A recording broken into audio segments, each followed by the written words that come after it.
Enter madman, stage left. The audience rises and holds their breath. They let the vampires into their house, pretend they don't see when the teeth come out. Put a band-aid on their throat. No one wants to rock the boat, and no one wants to talk about it. You're not supposed to talk about it.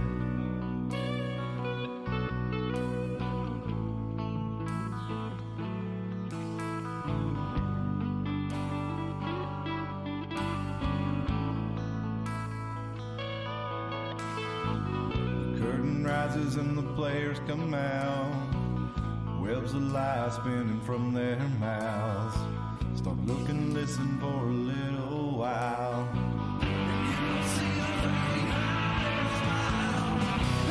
Attention to the men behind the curtain. Just look away when you see the blood spurting down to a steady drip. I promise to leave you a little bit. I'll be back for another drink tomorrow. I love the taste of your terror and your sorrow bathing in your blood. It's never enough.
Hello, everybody, and welcome to the Iron Mountain Hour. It is Thursday, February the 8th, 2024. We're coming to you live from Carter County, Tennessee. I am Cliff, and I'm joined by Aaron Armageddon. We're joining you through the magic of Skype. So glad to have you with us tonight. If you would, go ahead and like the video, share it with somebody that you think might find it interesting, and also follow us on X. For some reason, the stream doesn't seem to be working on X tonight. It's giving me a unauthorized something, so I'm gonna have to go and check that out. But we're normally live on X as well, so follow us over there. And the channel comes in the next day or a couple days after on Rumble if you want to follow us on there as well. All different ways you can keep up with the channel and all the goings on. We got several news stories for you tonight. We're gonna try to keep it to a few topics though. How's it going, Aaron? Pretty good, man. How you been? Yeah, hanging in there. Just trying to stay on top of this news, man. It's coming at you fast and furious. 2024 I know. came like, a bullet out of a gun, man. It came right out there. It really did. Shoo. But Yeah, we've got national news, we've got local news, we've got state news. So all kinds of interesting stuff to get into. We're going to kind of try to keep it a short show here for your Thursday night. I know everybody has to work in the morning. Me too. So we'll get in here and get some of these stories and get them going. So I want to start off with... we've got this is a story from The Hill here, and WJHL reposted it, but we've got a special counsel investigating President Biden's handling of classified materials concluded his case, determining Biden willfully retained classified documents but stopped short of bringing charges against the president. And he says in his 388-page report, Special Counsel Robert Hur did a year-long investigation into how he had classified documents from when he was a vice president at his home in Delaware. And they basically, here we go, our investigation, we'll read his quote. Our investigation uncovered evidence that President Biden willfully retained and disclosed classified material after his vice presidency when he was a private citizen. So he disclosed them, did he? Including documents about the military and foreign policy in Afghanistan and handwritten entries about issues of national security and foreign policy, indicating implicating sensitive intelligence sources and methods that he kept in an unlocked drawer. However,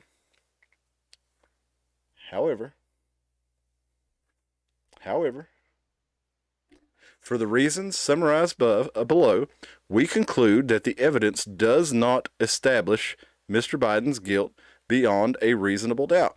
Now, wait till you hear this part. Wait till you hear why they decided that they're not going to charge him here. Now we'll go on to the next little bit. The materials were proof of the stand Mr. Biden took in what he regarded among the most important decisions of his vice presidency, the report states. But there were numerous aspects of the saga that would work against prosecutors seeking to convince a jury beyond a reasonable doubt if they brought charges. He noted the Afghanistan documents were in Mr. Biden's garage in a badly damaged box surrounded by household detritus, and the other details would argue against the case he retained them willfully. Hang on just a second. Let me find this. Here we go. Based on our we have also considered that at a trial, Mr. Biden would likely present himself to a jury, as he did during our interview of him, as a sympathetic, well-meaning elderly man with a poor memory.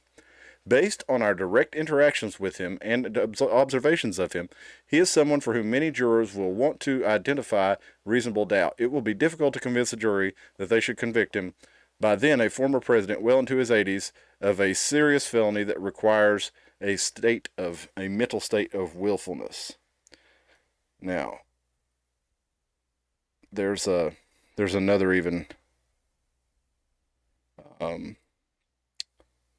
better note about that.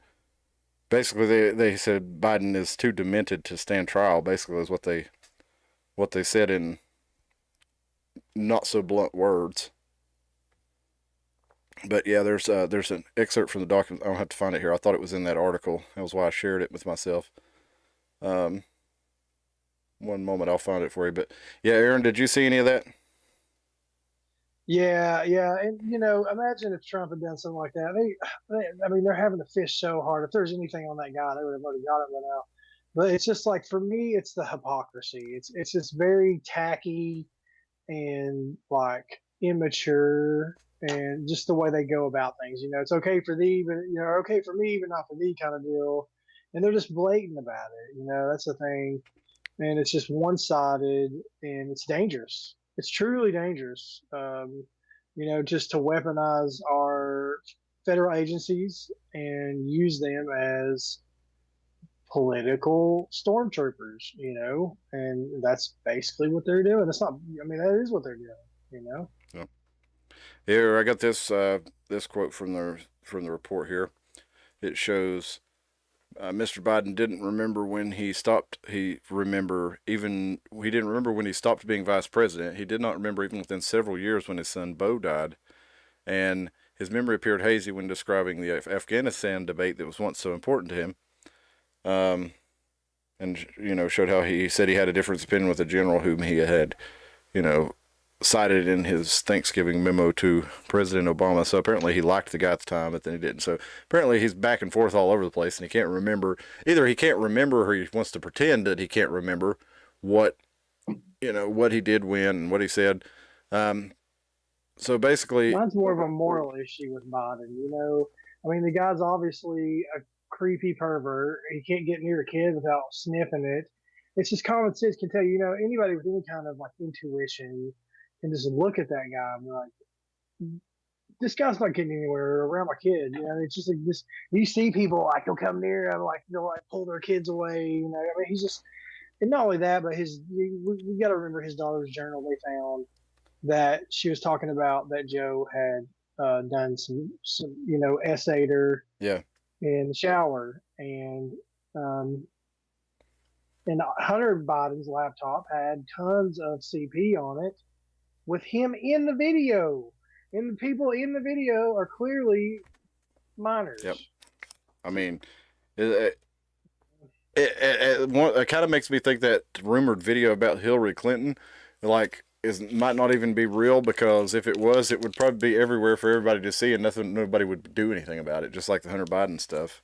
There's that story that kind of disappeared from the news about on the Wiener laptop, those alleged videos of Hillary and another shady creep. Shady creep, man. Wiener's ex-wife, or no, I think they got remarried or something, so they couldn't testify against one another, allegedly. But Huma Abedin and Hillary in a video that we won't even describe on YouTube, but you've probably heard of it. If you haven't, you can look up, you can search it, although, I wouldn't look too hard for it. But personally, I wouldn't look for the video at all. But if you want to find out what we're talking about, you can search those names and find out what we're talking about. But as far as that goes, I mean, all those videos on the Biden laptop are just out there, and nothing's being done about it. So who knows if anything would even happen? It's disgusting. Yeah. I mean, it's disgusting. I've got this other page here from the special counsel Hirsch report. Biden's memory also appeared to have significant limitations, both at the time he spoke with Zwanniker in 2017, as evidenced by the recorded conversations, and today, as evidenced by his recorded interview with our office. And then he struggles to remember events and straining at times to read, only to relay his own notebook entries. In his interview with our office, Mr. Biden's memory was worse. He did not remember when he was vice president, forgetting on the first day of the interview when his term ended. On the second day when his term began, he still did not. In 2009, am I still vice president? Well, I mean, you might have to having to think about it. This almost reads like a who appointed this guy, because it almost reads like it's like a political hit. Yeah. Because in 2009, am I still vice president? Well, is that really forgetting, or is that having to think about it for a second? I'm the last one to defend Joe Biden, but I'll get around to why I think some of this is a little fishy. Anyway, he did not remember even within several years when his son Beau died, and his memory appeared hazy. We already read that, but that was the part. His memory was worse, and he did in several instances they talk about how his memory was so bad, and that leads to the question. Obviously, the first question everybody asks when they hear that is, how's he fit to be president if he's not fit to stand trial? I got this from the Babylon Bee. Oh, shoot, there we go. Biden calls for the president to step down. After the shock of a special counsel report that characterized the president as mentally incompetent to stand trial, President Biden has joined the growing chorus of voices in calling for the president to step down. President Hoover needs to do the right thing. He's in over his head. Can't do his job right, Jack, said Biden to the nurse administering his daily medications. Eisenhower's an honorable man. He needs to do the honorable thing. I was just speaking with Emperor Hirohito about it last Saturday, Wednesday. So yeah, he doesn't know where he's at. And it's sad almost. He's a straw man, He's the straw man. It's not him doing all this stuff. And if he had even when he was sane, they probably wouldn't be able to get away with this stuff. But it's guilt, They know what they did, and they did it in the open, and they don't care. And he's going to take the fall for it. And he's old. Oh, well. Well, let me tell you, it couldn't have happened to a nicer person. If you've watched Biden throughout his career, dude is a total piece of shit. I mean, yeah, for sure. I mean, through and through. For sure. Yeah. Just the most corrupt, like he got into politics to lobby. You know what I mean? How's it going out there, chat? So it's. Yeah, you're right. He did. He even said that. What was it he said? That he went to Washington to try to become a senator and whore himself around to everybody, and they said, come back in a few years, so here he is. That was from the 70s where he said that. And then, famously had to drop out of the 88 presidential race for plagiarizing huge parts of his speech. Yeah. It was funny, the comedians in L.A. at the time did a Joe Biden night. And what they would do is they would all go up and do one another's routines. And that was something they did every now and then on a regular basis was let's do a Joe Biden night. And they would, rip off each other's routines and, kind of impersonate one another. Right. But that kind of makes you wonder, man, is it like there's been the rumor for almost the whole time that Biden has been in office that Big Mike's actually going to come in and run for office, or that somebody else, but mostly it's been Big Mike that is supposed to be doing it. And hey, Gavin Newsom. chat, does it look like I'm talking into a robot penis out there? I don't know. That's kind of what it looks like when I can see the mic. I usually can't see it in the video. No, you look. It's fine. No, I'm just playing. You start thinking about Big Mike and these things cross your mind. But yeah, that's true. but that rumor, that rumor is getting more and more credence as time goes on, because it just seems like not only is Biden incapable of making it across the finish line, and I don't think they can push him across with mail-in votes this time, even, because I think there's enough, even though the Republican National Committee and the Republicans as a whole are not really doing much. There are local operations that to do the ballot harvesting and stuff, because that's been made the law. The Supreme Court even ruled it was the law, which was crazy considering they didn't follow the law to make that the law. But in a lot of these states where they changed it to the mail-in ballots or they changed the mail-in ballots for the COVID provisions, a lot of these things are still in place. So you do have, the Democrats have that ground game. You have the Republicans who are really just on the national level. They're really just like a subsidiary of the Democrats. They're almost like the loyal opposition, the ones that make us feel like that somebody's fighting back against the agenda that both parties are really pushing. And it's but on the ground, you do have local and state, and in some cases federal, people who are in these things for the right reasons, kind of pushing these things in the right direction, and they're using the Republican Party as a vehicle. Because I've been in, kind of active in politics since 2008, and or that campaign, really the primary season of that campaign, and I went to I kind of pushed Libertarian Party for a few years there, and I came to the realization really that even though I definitely agree with the Libertarian Party's message a lot more than the Republican Party's message, if you want to actually change anything, you're going to have to do it through one of the main parties. And the Republican Party's not that hard to really take over with honest people. If you have honest people that get together on a local level and actually work together, you can do it. It happens all the time. So we see a lot of that going on, but on the national level, we still, they just got rid of the Republican chairwoman, Ronna McDaniel, after she's just failed and failed and failed for years and years and years, and managed to keep her job. But the fact that she was in there as long as she was, it speaks for itself. Yeah. Well, but the point I'm getting around to is even with all those mail-in ballots, you've got some Republicans have strategies for doing that, and in a lot of the key places especially. So they're not just going to sit around and cry about being cheated. Good God, I hope not this time, because y'all can do the same thing the Democrats did. They ruled it was legal, and if you want to win, you're going to have to do everything that's legal that you can do. So, you got to use. They changed the rules of the game. You got to play the game that's in play, or you're just going to keep getting rolled over. But they seem unable to, even with all these advantages, to be able to drag Biden's the reanimated corpse that is Joe Biden across the finish line in November. And it seems like they're just, like you said, Newsom even, they're just looking for a way to get him out, but there's no legitimate way to get him out. And some have speculated, well, a medical, thing happens that gives him the perfect excuse. And even Tim Pool hypothesized, well, how do you bypass Kamala Harris? Well, you have like at a convention or something, Biden has a health issue, and the Gavin Newsom runs out on stage and, performs CPR and saves the president's life. And then, there's, Kamala Harris says, look, I'm too busy, running the country, being, she'd be the first female president at that point. She's like, I'm just for the good of the country. I'm going to run the country until our term's out, and I'm not going to be focused on campaigning. And, there's Gavin Newsom is the presumptive nominee, or Big Mike, or whomever. But that's starting to seem more and more like a plausible scenario. What do you think about that in the chat? Are we going to see Big Mike enter the arena?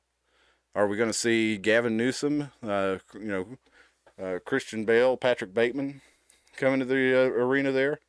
Who else do they really have? They don't have a very deep bench. Bernie Sanders, they already showed they don't trust him enough to put him in that position.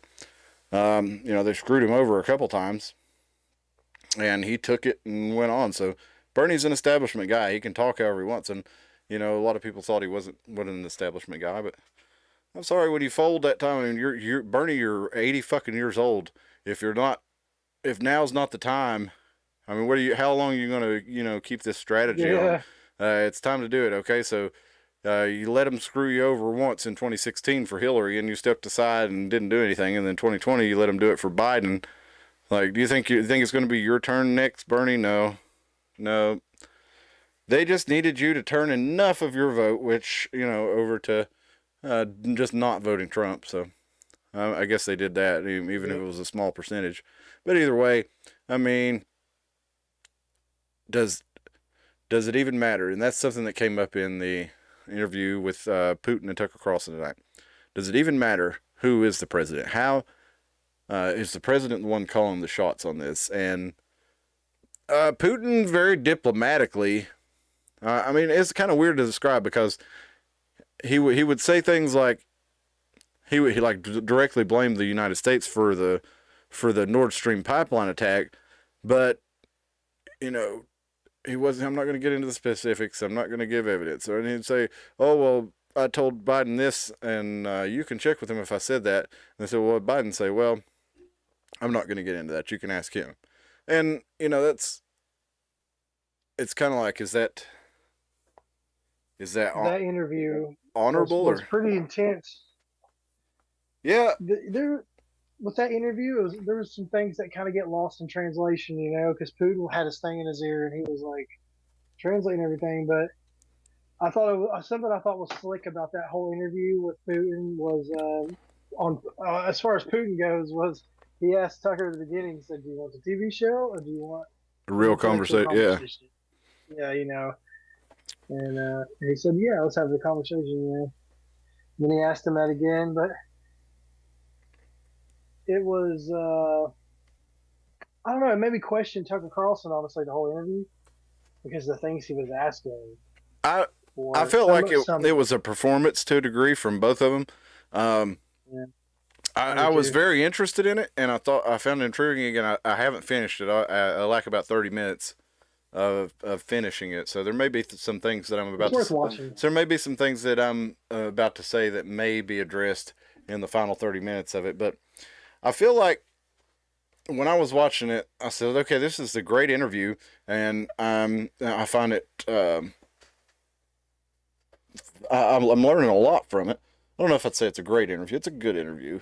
It's like 80% just Putin giving a history lesson about the region. Yeah, and while all that's very important and everything he says in that, I mean, he gives an accurate description of the history of that region, and he makes some very important points in it, but I don't think you're going to reach many people. Americans are too fucking dumb for that. I'm sorry, but that's what I was thinking the whole time. People like us, who can watch it and be like, okay, well, I get it.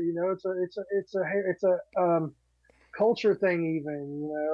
It's like the thing is Kiev to a Russian is like the original Moscow. And it's like that is where all of Russia came from, is out of Kiev, in Ukraine. And I get that, but I feel like he said that, but he's like, oh well, we don't want to take Kiev, and I mean, they did take Kiev, and they pulled back because they were going to negotiate some sort of agreement, and they didn't end up negotiating the agreement. I think that was the one that Boris Johnson went to Zelensky and told him not to make an agreement, that you're still going to have all this money coming in, but I mean, he also made some really good points about how stupid the United States politicians are being with by playing games with the dollar, and how it's not benefiting Yeah, us like and it's not hurting oh, they're Russia. shooting from the hip. They're not even being logical. They're just shooting from the hip. They're not even playing And checkers, and they're playing against opponents that are yeah, playing chess, and they're playing 3D chess or whatever you want to call it. But the American politicians are just a group of people getting bought off from all over the world, all around the world. So it's like they don't have a homogenous interest. Their interest is spread out to whoever's giving them the money. So you got 435 congressmen and 100 senators. They're all getting money from people to pass bills for people. Then you've got the people on the inside, the deep state, the entrenched bureaucracy within each of these agencies that never goes anywhere, and you add that's you put all that in together, and what that is like um, they please them because they write them money for their agencies into the bills. So it's like one hand washes the other, and meanwhile you've got countries like Russia and China that are that have a cohesive national interest, and not only that, you got Russia and China cooperating.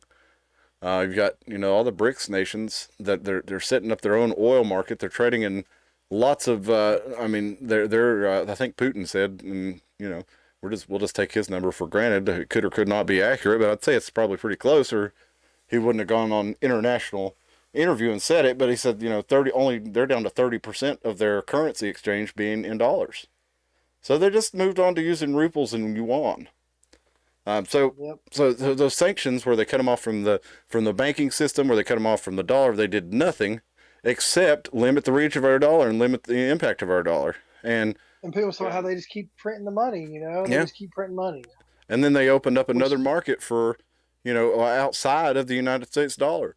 So they basically forced this whole. Okay, yeah, you had the Russians; they were trading in rubles. Obviously, that's their national currency, and the Chinese are trading in yuan. Obviously, but you still had the American dollar as an intermediary in most of these exchanges between different countries buying petroleum, and now you pushed yourself out of that. So not smart. Lots of stuff like that. But I can't help but feeling this was a really wasted opportunity for Putin as a propagandist. He has plenty to work with. But then again, I don't know. It could be Putin's a pretty shrewd propagandist too. So maybe he doesn't put out the stuff where he's spilling all the beans on everybody about how the deep state really works, about how corrupt America really is, and all these things. He openly said, he openly said in that interview that he was very close with George Bush, and that he wasn't the country boy that everybody thought he was. Yeah. He said that's not who. Well, he was a Yale graduate. Yeah, and basically they're all from the same. They're all in the same group. The men behind the curtain. Yeah. Well, no, I mean they're the men out in front of the curtain, but honestly, Yeah, I don't know that they're people like directly working the strings of those guys. I mean, guys like H.W. Bush are pretty high up in the hierarchy. Guys like Dick Cheney are pretty high up there. But they're ultimately just agents for the powers behind everything. Even if you go back to these whatever you want to call them, the old dynasties, the old world dynasties from ancient Europe that are still around and still running the banking and all these different industries all over the world. Those guys are still there and they're still pulling the strings. You guys got guys like H.W. Bush. Yeah, they're a pretty high level minion of these folks. Henry Kissinger, these kind of guys. The Koch brothers. But I think that these people who are in what we call the deep state, the entrenched bureaucracy, whether it's the CIA, the FBI, whatever it may be, these different agencies, they owe their allegiance to the people that fund them. They're funded through the Federal Reserve. Which is an instrument that the U.S. government uses. But at the same time, that's ultimately whoever owns that, and we don't even know because it's not fully publicized, Disclosed, yeah, or disclosed, yeah. but that's who really runs everything, and Transparency is not in that department. no, and the CIA has ties to banking, or what to back to its inception to the OSS. These are almost like the banks with the Federal Reserve. They then had the foothold that they needed to basically establish dominance over the whole country, and they established like the CIA as an intelligence wing to move everything into working for the banks. And so if the banks need a war to happen, well, the CIA is glad to have it happen. And this is broad terms, broad speaking, but you can BlackRock, you can look up and these umbrella companies that just kind of own everything. You can look up CIA horror stories and see how they basically cause wars all over the world, and that's what they're there for. And it's usually at the behest of some private company or another.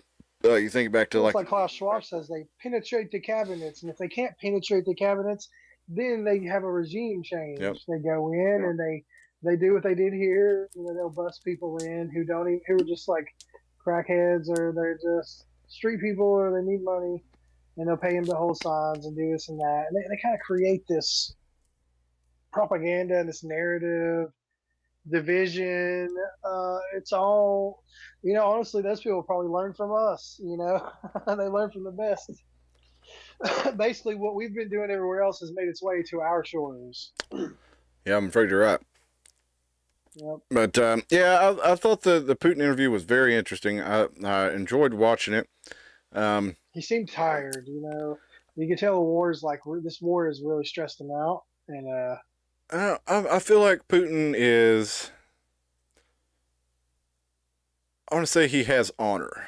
It might not line up exactly to what your perception of honor is, but Putin has certain beliefs that he holds, and I think he holds them true, and I think he believes them. I think he, like the thing where he's not going to tell you what Biden said to him. I'll tell you what I said to Biden, but I'm not going to tell you what Biden said to me, because that's up to him if he wants that out there. I mean, that's a pretty honorable thing. He's still respecting Biden, even though Biden is a clown and a joke. Yeah, and I don't necessarily think he's still showing, okay, well, I respect his position because I'm an important figure.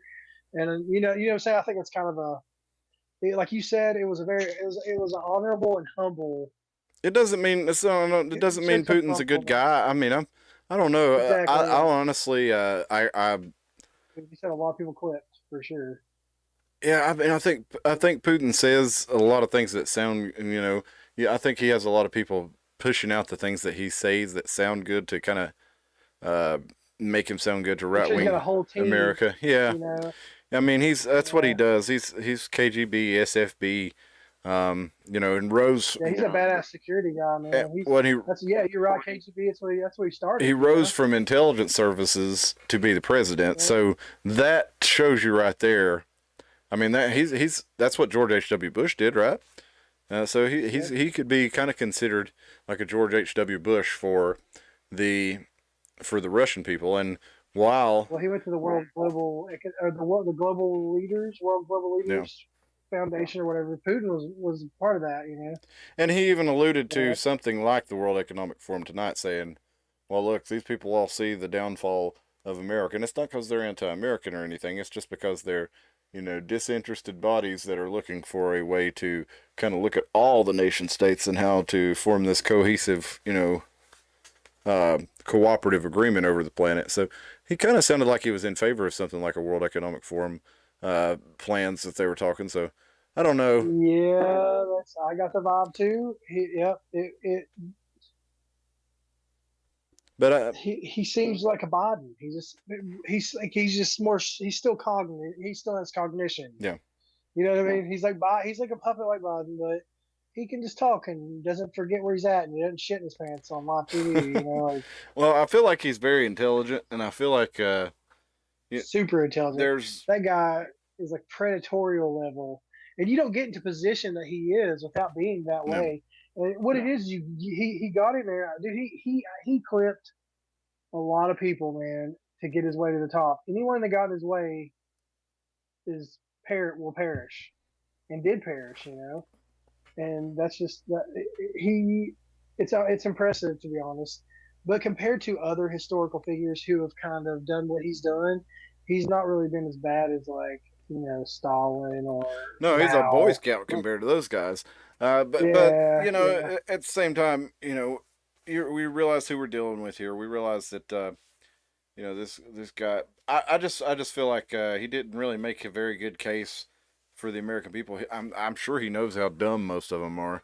But then again, He's taking advantage. it could be just like I was telling you a few weeks ago that if you're trying to convince the American public of something, like say the Boomer generation, or say even somebody of younger generations who just watches a lot of cable news, or who just reads a lot of one particular website or another, if you're trying to convince them, even down to somebody like you could take it all the way from Walter Cronkite to Alex Jones. If it's somebody who's just really into that, and that's what they watch every day, and you tell them that something different than that, your people are a lot of times in the camps that they're in, and especially with the like programmed, yeah, and it happens even with the alternative media too. I see it every day with people, somebody will post some news story and they'll say, "Oh, well, this such and such actually said this about that," and it's like, well, such and such, yeah, people can say whatever they want, but you're automatically disputing a news story that has sources and things because some guy that you followed on the internet said something that contradicted it months ago, and you're like, oh, well, this can't be true because, well, let's say Q, for example, said that this happened, so this can't be true. And then you disregard the news story, even though, they've documented what they're saying there. And I think you have the same thing like that with my example with the television is, you're not arguing with the person. You're arguing with the television. You're arguing with their information source. They've already allowed themselves to be convinced by that information source, whether it's Walter Cronkite or Peter Jennings or whoever. That's why we had, so many of us who had all this interesting data about the vaccine and all this stuff, which we shared with our family members and friends, but, our crazy conspiracy theorist family members couldn't be right about that, right? The TV said it was safe infected. In fact, they said it over and over again, right? So why would I listen to my crazy family member when the television, who's on in everybody's channel, everybody has the television, right? I mean, this is what everybody's hearing. This is what everybody's doing. So they wouldn't be lying, would they? I don't even think they have that question. I don't even think they have that, go through their head. With that in mind, I want to show you this last story here, and I'm pretty sure we can get away with this on YouTube, but if not, it's too bad because it's fucking worth it, and since nobody's really watching it right now, that's kind of sucks, but hopefully some people will see it on the replay. Look at this. A major study. This is from Naveen Athrupouli at the Epoch Times, and this is posted on Zero Hedge, and we're talking about a study here, a peer-reviewed study published in the Serious Journal on January 24th, analyzed reports from the initial phase 3 trials of the Pfizer and Moderna COVID-19 mRNA vaccines. These trials led to the shots being approved under emergency use authorization in the United States. It also looked at several other research and reviews of the trial. It found that the vaccines had dramatically lower, in quotes, efficacy rates than the vaccine companies claim. Moreover, and this is what you got to pay attention to, based on conservative assumptions. This is a peer-reviewed scientific study, right? This is what everybody wants. Peer-reviewed science, right? Based on conservative assumptions, the estimated harms of this COVID-19 mRNA vaccines greatly outweighs the reward. For every life saved, there were nearly 14 times more death caused by the modified mRNA injections. It was a global experiment, man. It was. This is a peer-reviewed study, people. Nearly 14 times as many deaths as lives saved by the Moderna and Pfizer Well, COVID mRNAs, if you according to this study published in Curious, and I'll post the first page of this here. Go ahead, Aaron. Sorry. Oh no, that's all good. During World War II, that's what they did to the Jews. They experimented on them. A lot of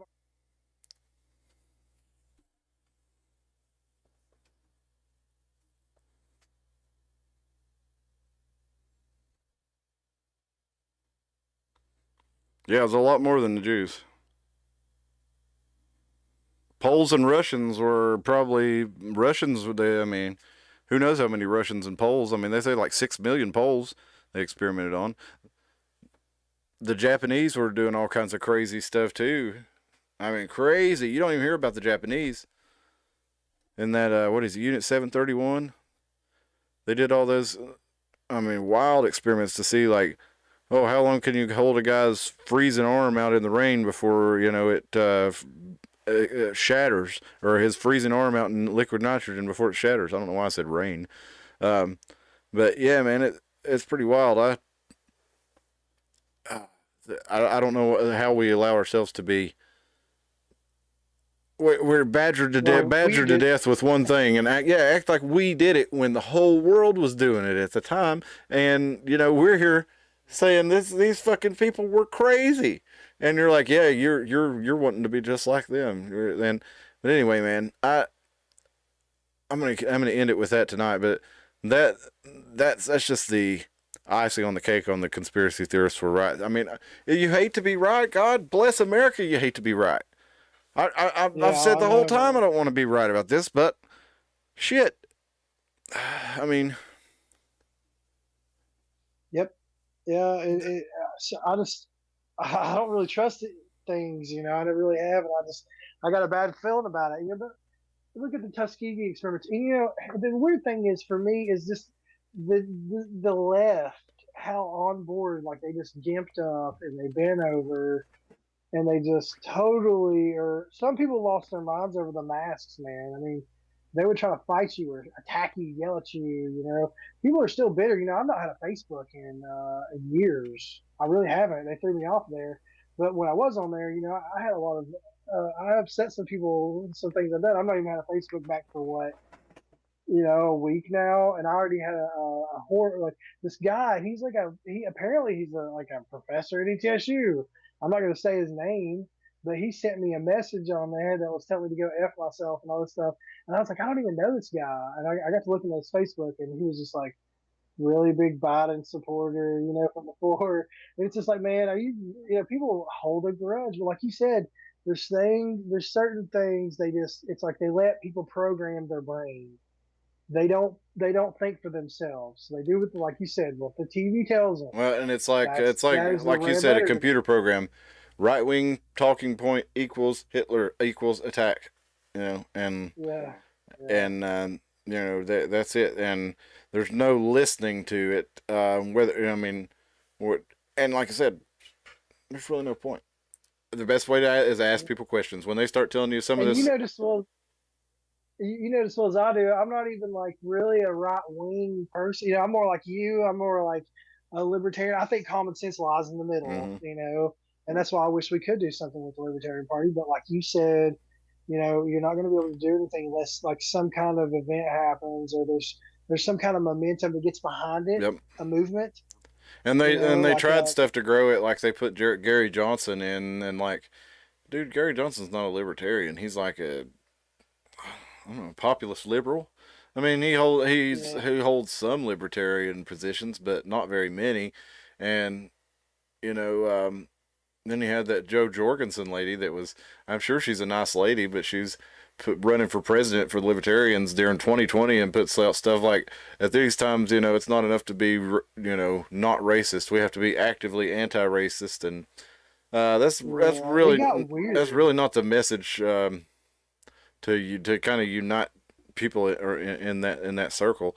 So anyway, I don't know. I enjoy the Mises Caucus, who is running the Libertarian Party now. But at the same time, there's actually a lot more action. There's a lot more useful action happening within the Republican Party. We're having lots of libertarian-minded people and lots of just based people getting into the Republican Party and shaking things up, kind of like what Trump did on the national level. Trump actually inspired a whole hell of a lot of people to do that on the local and state level. So, and we're The Republicans are there's a lot of really bad ones. Just like I mean, it's not as bad as the Democrat Party, but there's a small I think handful of there's like good 5% of them in Republicans. the Congress that are pretty good. Yeah, but the rest of them, they're all in there for money. Some of them are just better at hiding it, and the other ones are better at keeping the narrative up No, of them being this conservative person. When in reality, they don't care. They're just there to get the bread. They're there for the bag. and that's And those people we got to get and out. that's But hopefully Trump gets in there and he actually gets them the hell out of there. Adam Schiff, Schumer, all these people who are just stupid. I'm sorry to say that, but it's true. They're just I don't know how they got room temperature IQ, and I don't know how they got in the positions they did. well, You listen to these people talk on TV, and they're fools. that's like one of the They things. don't even have common sense. It's like what Putin was talking about tonight. Actually, it was you know the these people, or what I don't guess he was talking about. It might have been my internal monologue. I can't remember, but I was just thinking about the people who watch this interview are the same people who vote for people like Chuck Schumer and Adam Schiff, Nancy Pelosi, and Steve Cohen out there in Memphis, the worst of the worst, man. The guy who brought in that fucking fried chicken and ate it on the floor of Congress. I mean, what a joke! That guy was nasty, eating greasy chicken like a. I don't know. Steve Cohen. Like, I never respected you, but golly, I mean, somehow I still lost respect for you, even though I was already at a negative respect level after you brought that nasty. I love fried chicken, but I don't want to watch another man eat fried chicken. It was gross. Yeah, Tiny bites, Baron. Tiny bites. Remember Trump talking about John Kasich? I saw this guy eating pancakes. It was the grossest thing I've ever seen. No, I don't know. The thing that made me think of is just like the people watching this interview are not going to appreciate it, and that's the kind of people who elected these people. They're not impressive people, like you said, and I think Putin said. I think that's what he said. They're not impressive people, and they're not. But what they are good at is getting in front of a camera and saying things that make people go woo, giving red meat to the base, and they don't mean any of it. Some maybe they do. Most of them don't. They just know what to say, and then they go in there and they write whatever bills. Most of them don't even write them. The staffers and the lobbyists end up writing them, and then they just pass whatever bills they're told to pass. That thick and nobody reads it. Yeah, they get a little slip that tells them where they're supposed to vote on everything. And if you're a Republican and you get this little slip and you don't vote, or a Democrat, but the Democrats are mostly in lockstep on it, with a few exceptions. But they get this little slip when a vote comes out, tells them how they're supposed to vote. Nobody makes them vote. But if they don't vote the way that their little slip says, you're going to have your own party, not having your back. They're not going to send money your way when it comes time to fundraise. They're going to back your opponent in the primary. They're going to talk about how you let the United States down because you didn't want to get on this bill that, even though the main function was to kill puppies, it was the free soda. What, you don't want free soda for starving families? And then really the free soda for starving families bill makes those starving families, have to go apply for a free soda every day or something, and then the money that they use goes to kill puppies or something. It's really messed up, but that's honestly not as crazy as some of the schemes that they have. But anyway, with that said, I just wanted to really put that in there. If you saw anything tonight, COVID vaccine, it's been peer reviewed up to 14 times, or as little minimum conservative estimate, 14 times as many dead as lives saved from it. Conservative estimate. So all we've been hearing this 40% excess mortality rate all over the world. We're hearing like 20 million, deaths all over the world potentially from this. So those numbers are really getting some credence.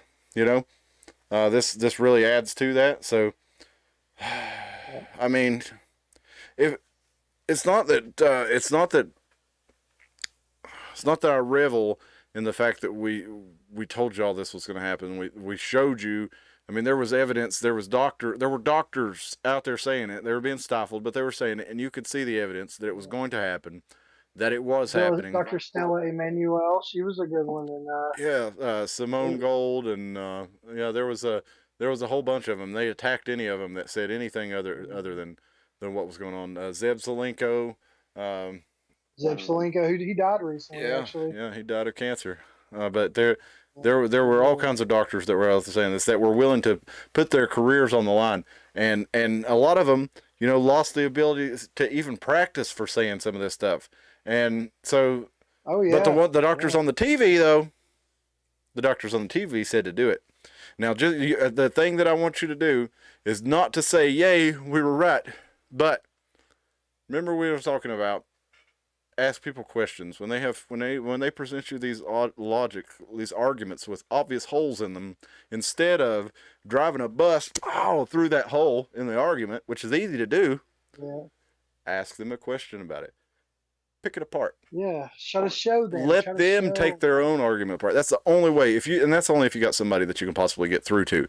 But if there is somebody that's such a case, that's the only way you'll do it. You're not going to get to it with brute force by arguing. By pushing your viewpoints in. Yeah. It's not going to happen. They can push them further away, So a lot of people will say it's too late to matter. I personally don't think it is. I think the United States is in for a hard time, but who knows how long they'll push it down the road. They have a way of. I think they pushed humanity right there to the breaking point with COVID, especially here in America, because people were just tired of not going out. The suicide rates jumped up. I mean, if they release something else, people are going to be so pissed. But here, think about this: if they release the next thing and it's actually deadly, it's going to kill a lot of people. Because the first time, like the boy who cried wolf. Yep. The first time it was just a cold. It was just an excuse for them to make money and to push the vaccine. But honestly, it wasn't just a cold, though. I mean, it was a lot worse than just a cold, but. Well, a cold will kill you if you. Oh yeah. Oh yeah, sure. You know what I mean? Like, but it was like most people though are not going to die from a cold, even if they have diabetes or heart disease. But this, for people with those conditions, it really was worse for them, and especially with heavy people. And it wasn't really bad for smokers, oddly enough. And so that's probably and they actually found in some studies that nicotine users had far better outcomes than non-nicotine users. So, I actually read something also about that. Yeah, so I wouldn't say that they're that it was just a cold. It's like the THC does something to the I can't remember what it was, but it protects it somehow. It's the nicotine that does it. I don't remember the mechanism how they were saying it might have happened, but. I don't remember the science behind it, but I watched the thing on it. I'm not a doctor, so I'm just gonna stop anyways right there. But I'll stick to things I'm educated. Well, I'm not a doctor, and neither are you. But if we have a doctor explain something to us on television, say that like Dr. Fauci, that does not logically make sense, we can, like I said earlier, drive a school bus through the holes in his story. Flat out lie. And then you have another doctor who also says, "Hey, look, this guy's lying. I'm a doctor too, and here's how he's lying, and this is how you know what the truth really is." And you see that you and I are both intelligent enough to make that decision, and I think there's plenty of people who are intelligent enough to make that decision, but they're just so trapped in that brainwash machine that they don't let themselves make that decision. That part of their brain is turned off. Like whatever the television says, there's no point in questioning that, because that's the reality we have to live in when we go out and face the world today. What the television says is what's happening out there, according to these people. So, and a lot of people call them NPCs, and there's something to that, I think, because they have a set program event that the television tells them what their event's going to be. Yeah, they might they'll go to work every day, and they might deviate from the path a little bit that the television puts out there, but ultimately it's going to give them their instructions and they're going to follow them. And and we can substitute television for internet, website, social media. It ultimately comes down to whatever platform that you get your information that shapes your worldview from. But with that said, we went almost an hour, and I intended to go about 30 minutes, so let's get the hell out of here. But I appreciate y'all joining us. Be sure and like the page. Be sure and follow on X and Rumble. Follow Aaron on X and YouTube. His links are in the description, as are ours. Also, sign the radio encryption petition, if that's still going, with Scanner Food. Scanner Food recently, I've been seeing them on Twitter more because they can't post any videos or pictures of burning cars on Facebook because Facebook will take them down. But we also saw there's I had shared it. We're not going to have time to get into it tonight, but they had also there was an ongoing shooting going on somewhere. News media wasn't reporting it. Law enforcement wasn't reporting it to the public. And Scanner Food is the only way these people were finding it out, unless they were listening to the police scanner. But not everybody does that. But people are in an area where there's a shooting going on. They're driving into the situation. They have no warning from the authorities, no warning from the news media. But luckily, Scanner Food's doing the job out there. So old Scanner Food's there like Batman. That's right. Bruce Wayne. But we appreciate you folks. Go follow Scanner Food on Facebook and Twitter. And definitely, I've been encouraging them to post more on X or Twitter. It's X, that's right. Yeah, it's X now. So go on there and encourage them to post more on X. Follow them on Facebook and X. And everybody go sign that petition in the description if it's still active. I signed it months ago, so I'm not sure if it still is. But if not, just go follow Scanner Food. Everybody have a good night. Thank you for joining us. We will see you on Sunday. Now, the plan as of right now is to have Moose Train Rick Roberts live in studio, but that's been the plan a couple times. He honestly had something else. He's got something else going on this Sunday, but he's not sure if it'll happen. So I'm supposed to call him Saturday, and we'll see if it happens. But with Moose, it's hard to. We got to take him when you can get him. And after our Sunday show talking about. We just grazed the surface. We didn't even talk about Paul McCartney and Paul's Dead and all that stuff in our music conspiracies episode that we done on Sunday. So we're going to follow that up on Sunday. Either way, with or without Moose, we're going to follow with Music Conspiracies Part 2. I hope you'll join us for that because we got a lot of more interesting stuff to talk about. Like I said, we just grazed the surface. We got into Kurt Cobain, we got into Jimi Hendrix, we got into Lady Gaga, and we got into the rap meeting of 1991 where they supposedly decided that they were going to use gangster rap to shape American culture and funnel them into the prison systems, which were owned by the rap label owners as well. So, anyway, come back this Sunday for all kinds of good stuff. Follow Aaron. Go watch his YouTube videos. Aaron, you got anything you want us to leave us with? Just God bless everybody, and hopefully we make it to the next one. Yes, sir. God bless America. God bless the world. God bless Russia. Yeah. God bless... Protect the children. Yeah, God bless everybody. And hopefully blessings to everybody. God bless the Chi-Coms. Everybody. Let's have a good night. Poor Chinese people, man. Yeah, man. Well, let's see you Sunday. Everybody have a good night. All right, guys. See you. And I can't click the button.